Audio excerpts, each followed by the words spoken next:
Pops, what time is it? It's Chomp time! It is Chomp time indeed! Welcome back, everybody. This is Season 2, Episode 1, which I have dubbed Playoffs or Bust. Pops, Gator football is upon us. What are you thinking? I've been waiting for months and months and months. We had a great winner with our Florida national champion basketball team, and now we're ready to have some football! Yes, yes. Welcome one, welcome all. I am Mike. That is Pops. This is the Chomp Time Podcast. This is Season 2, like I said. First episode of Season 2. We're going to be doing the 2025 season once a week. We're going to be breaking down the Gators. Hopefully a bunch of wins. And maybe with a little less stats this season, Pops. I feel like we got bogged down with too much data, too much information, and we didn't let our personalities flow as they would. So we need a little bit more entertainment, a little bit more fun, and a little less ESPN type breaking down numbers 100 ways from Sunday. You agree? I agree 1,000%. We don't need all the stats. Everybody's got stats. We need to tell them how we feel and what we see happening with this Florida Gator football team. Yes, sir.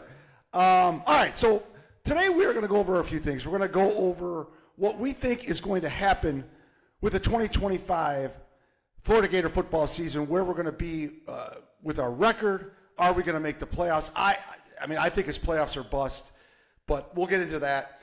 We're going to do a couple segments. Pops off. Mike's misery. Our pain is your gain. So when something bothers us, we like to rant. We like to let out the fumes a little bit. You'll see some steam coming from our ears, and that should put some smiles on your faces. Maybe you'll relate to us. Maybe you'll absolutely not. We shall see. And it's pretty much going to be it. We're going to go over the season and do some of that. Pops, the last time we spoke, let's get right into it. Pops, the last time we spoke was in April. It was after we had just won our national. You and me personally about the Gators. The last time we spoke to the world, correct. Our devoted 27 listeners, which I hope is roughly 27,000 by the end of this season. That's the goal. 27,000 views per episode. Damn it! So, why wouldn't you want to watch this podcast? I don't understand it. We're entertaining. At times we are entertaining. At times. Are you drinking today at all? Yeah, you know what? I got a little... No, it's not any booze. No booze. Too early for that. Too early. Are you feeling okay this morning, Pops? Well, as we'll tell our listeners here, we had our fantasy football picks for the NFL last night, and I was feeling a little scotchish. And, scotcheroo. Pops was feeling no pain. By round 12, Pops was adamantly yelling at the screen, the laptop screen, like threats. And I'm glad we were not plugged in, because I'm pretty sure at the very end of the draft, we were down to a kicker. And we wanted the guy from Jacksonville, Cam Little, who had hit a 70-yarder. And, you know, he had a pretty good year last year. And as we're waiting for the last 3 or 4 picks, I'm pretty sure Pops went off on this swear-laden tirade. If you pick that, if you take Little, I'm coming through the screen. I'm going to strangle you. I'm going to kill your ass. I was a little concerned for my safety. I was concerned for the safety of the people that may or may not draft Cam Little. But it was an awesome time. I think we had a pretty good team. It was fun. Yeah, so as you see, I digress from my points a little bit. We were last talking about, to the world, in April, a big win for Gator Basketball Nation. We won the national title. A few things have changed since then. I have moved to Florida, Pops, which is what I've been, yes. I am in a modest one-bedroom apartment for right now until the Chomp Time podcast explodes, and I'll have a better setup like Pops. I think this is nice. I got a nice little... Well, listen, you sold your house in Indy. You moved down here, and as I told you, I said, don't buy anything right now. Wait a year to see what's going to happen with the market, because the market is very high down here, but the interest rates need to start dropping, and they will pretty soon, and then the market will ease up a little bit. It's not going to be like it was the last couple of years. So Yeah. it's good just to relax in a 1-bedroom apartment right now. That's fine. It is. It's funny. When you own a house, there's some stress levels involved with being a homeowner. And the stress levels are almost everything around you. If you hear a noise, if you see a leak, everything becomes money-related stress, whatever. When you're in an apartment, even though it's not yours and you're not making any money when you move out, you're not going to make a profit or anything like that. The best thing for me is when I get in and I look around like, none of this shit is mine. None of it is mine. And if something breaks down, one phone call. Get your ass in here. Your 24-hour maintenance, get that asshole in here and fix my toilet now. So enjoy this 1 year of freedom until you go back to a house. Yeah, we shall see. Those 2 dogs need to run around outside. So yeah, one of the things I liked about this apartment, Pops, is that it had no carpeting, right? It just has the vinyl plank, the luxury vinyl plank. Well, it is once again shedding season, and it feels like I have carpeting. You come over and help me out with the dogs every now and then, and I vacuum before you come every single time. Now, when you come in the door, is there not hair everywhere? It's ridiculous. It's ridiculous. So, but you're in a brand new place, brand new complex. Yeah. Beautiful complex, by the way. Gorgeous. Not too far from where we have our house, so it's all good. All good.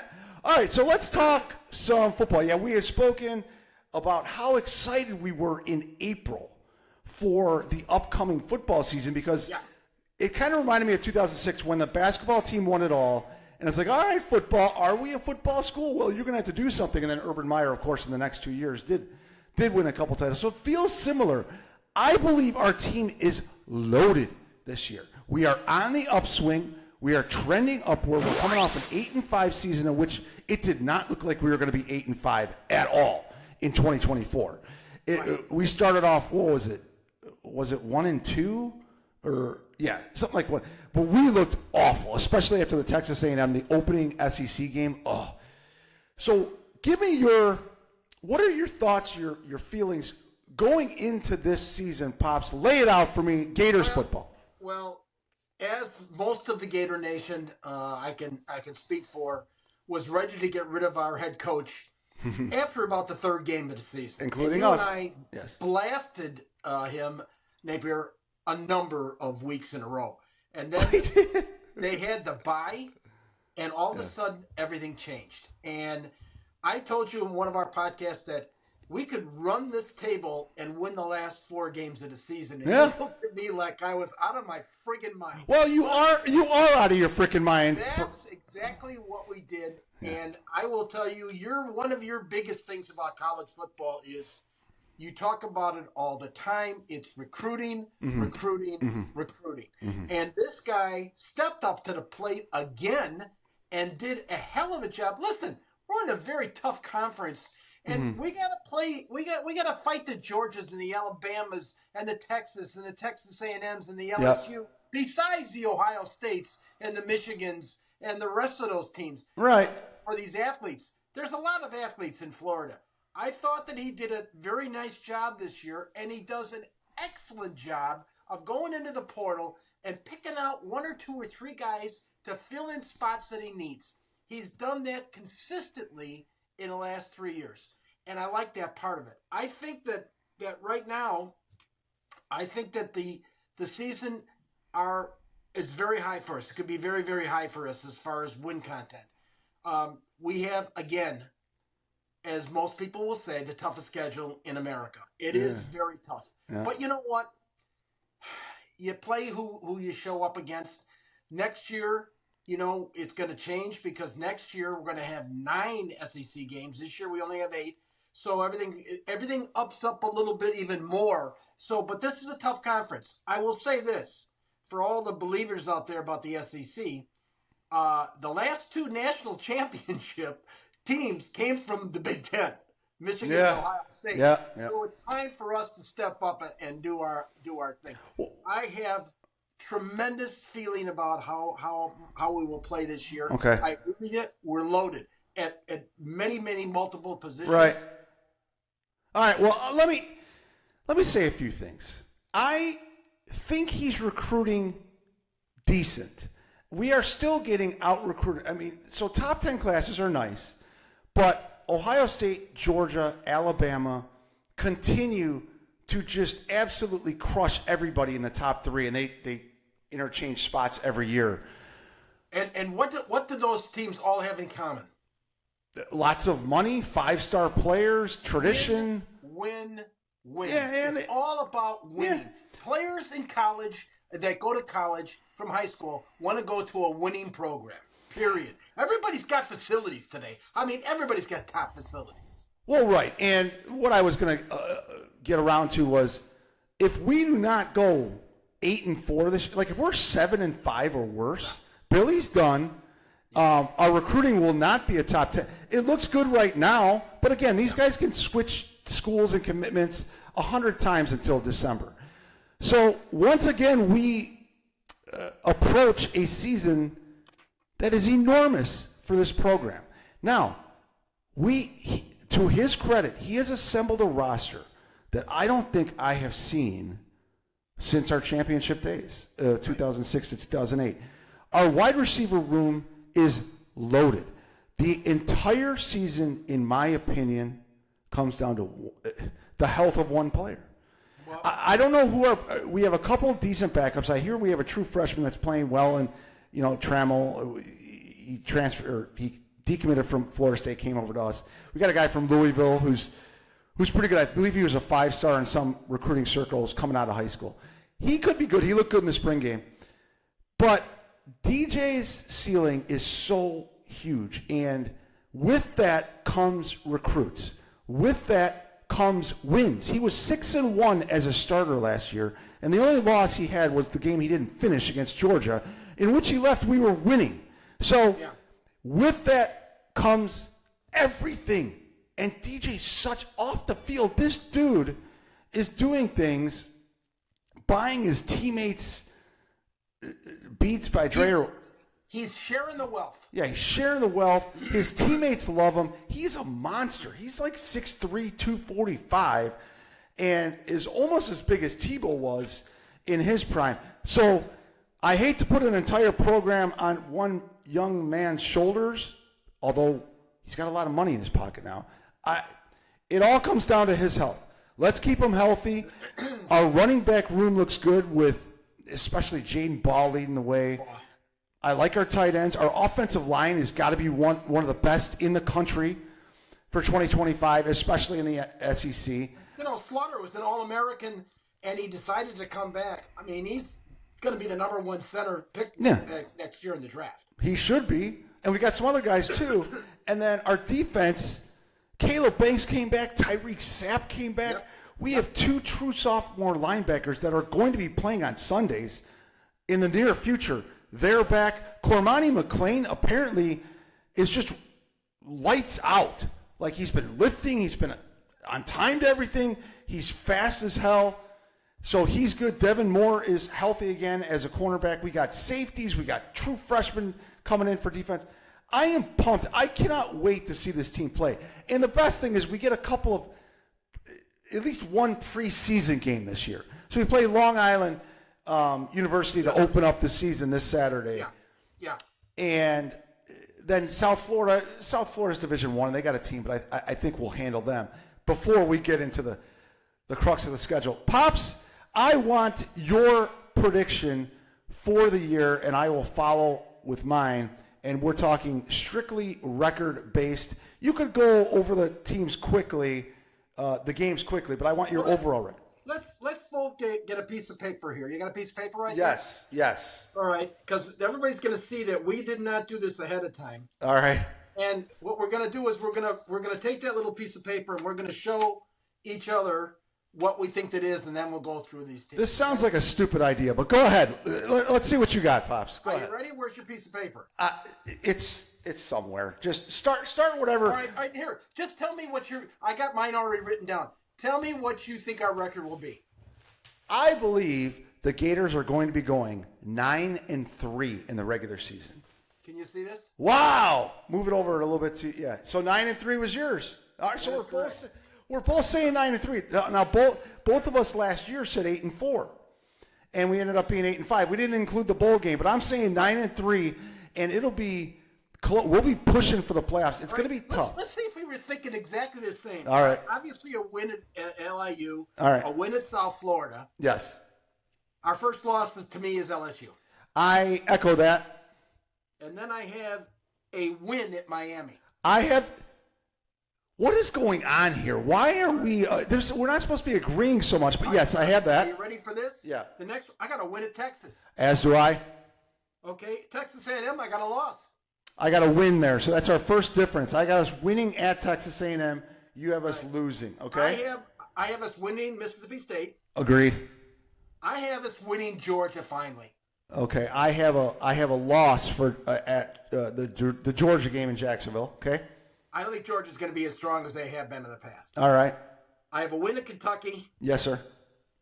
I got a loss at Ole Miss, my friend. Yeah, I have a loss there as well. I think that we pretty much took them out of the playoffs last year with our victory over them at home late in the season, and they were pissed off. They still thought they should have gotten in. But if they had beaten us, they would have been in the playoffs.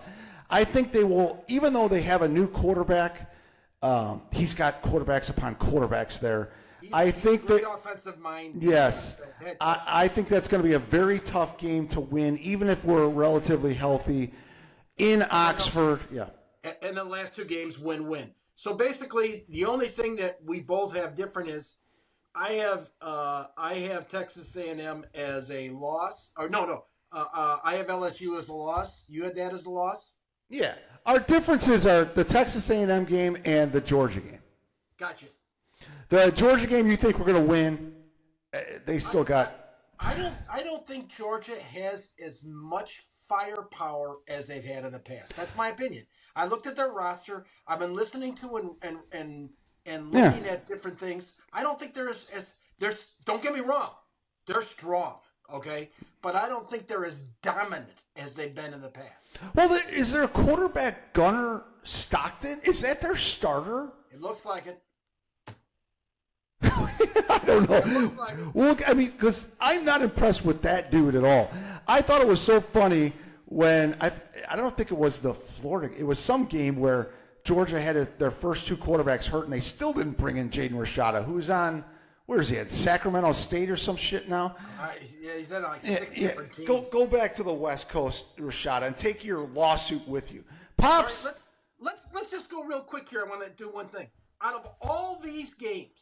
There is one game I definitely want to make sure that I want to bury that team. I want to win. I want to bury him. Can you guess what team that is? Miami? Right on the money.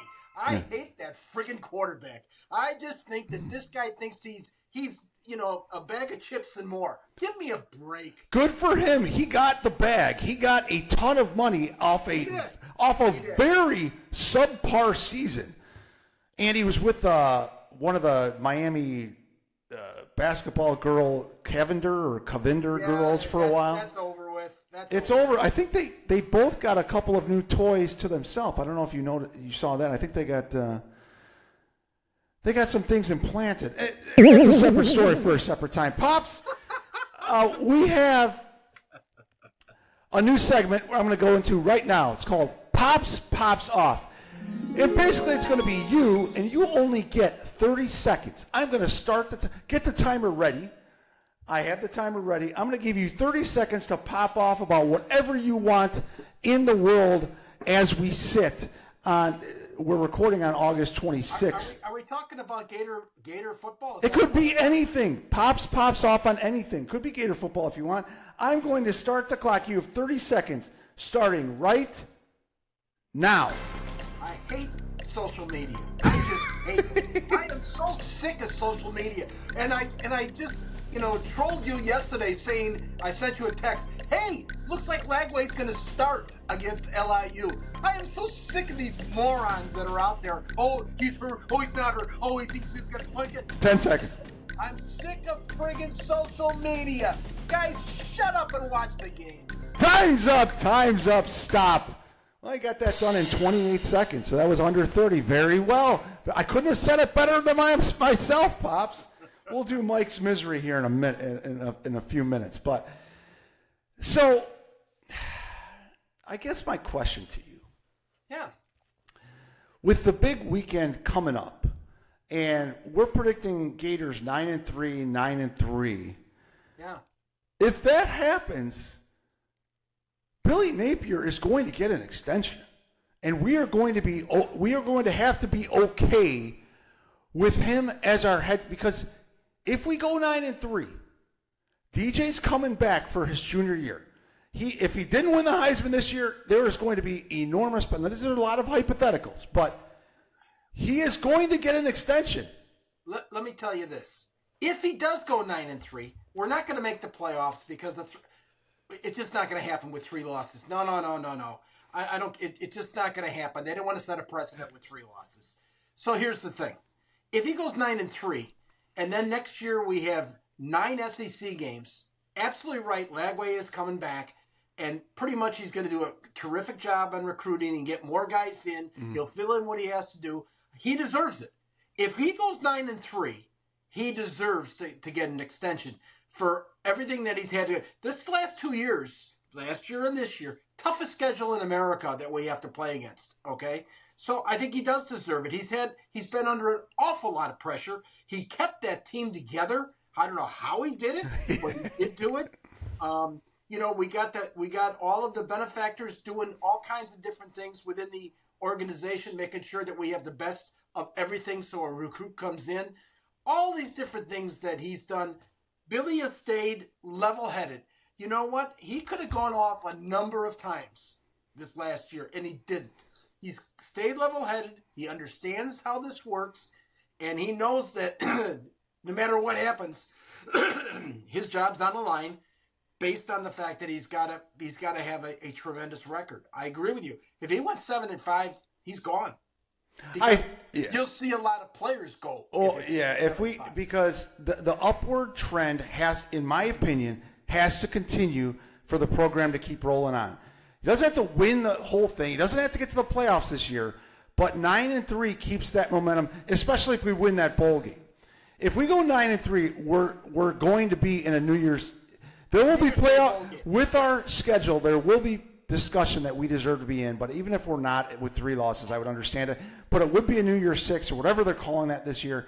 If we won that game and went 10-3, the momentum is clearly trending upward. So, of course, I'm rooting for it now. And you hate to root against anybody. After the Texas A&M game last year, I know I digress, but I'm like, this guy, we're not going to win an SEC game. He kept us all together.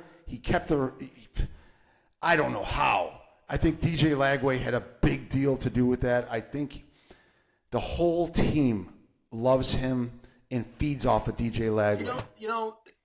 To feed off what you just said, Lagway is kind of guy that I think that loves being at Florida. He loves it.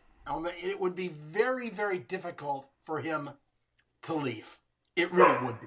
Yeah. I mean, he just loves this whole scenario. Sadie wanted to be a part of the podcast, apparently. Okay. Sadie's in.